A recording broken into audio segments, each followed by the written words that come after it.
wacho ni tich ariyo ko tieko ting'o muma mobolo piny to en kodgi anyalo paro ka japuonj moro kosemiyo penj to obiro gi wi kalam koro bang' jatend piny moyiero iwe keto muma piny ok ang'e ni odhi ting'o ang'o mobidhi ng'wenyo godo lemb koro nyaka koro ji obeda kicha nikech kik yudri komarach. Headmaster osedonjo. Wadhi nyime nyakoro Mogi. Ikruok ne nyasi mar sidho jatend piny Kenya moyier William Ruto koro chopo atamalo 90 e alap ma Kasarani. Jopiny machano yore nyasi ma tich ariyo no bende koro ikwayo mondo giyud kombe e alap no. Edwin Okoth ne nitiere Kasarani kendo miyo waler mathoth. E alap ma Kasarani chieng' Jumapil.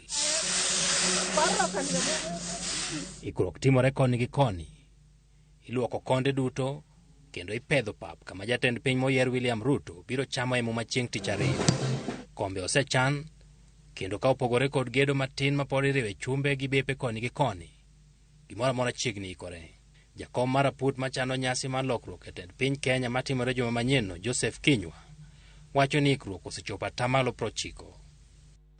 I would like to assure Kenyans that everything has been done properly, and whatever is remaining, we believe by the end of today, we will have accomplished so that by tomorrow, even if there is any small commas, those will be things that we can be able to clean in the morning and ready for 13th.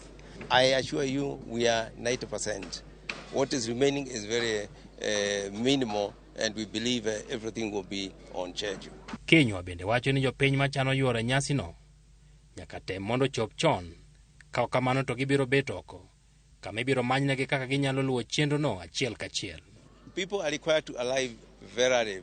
By 8, people should have arrived because, you know, the function itself seated, because the function itself will start at 10. And to enable and ensure everything moves as per the schedule, you know, constitutionally, we are even limited. We cannot go beyond 2 p.m. For that reason, those who would wish to be here, they have to come early enough so that by 8 they're seated for us to be able now to begin the new function at 10 a.m. Jower mabiro moro ji chieng' tich ariyo bende timo rako kendo gitemo mondo gimoro amora odhi makare.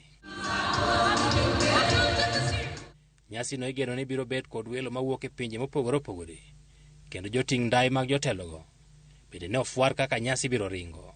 Ne moko kuom jopiny mano biro go wengegi geno ni malo.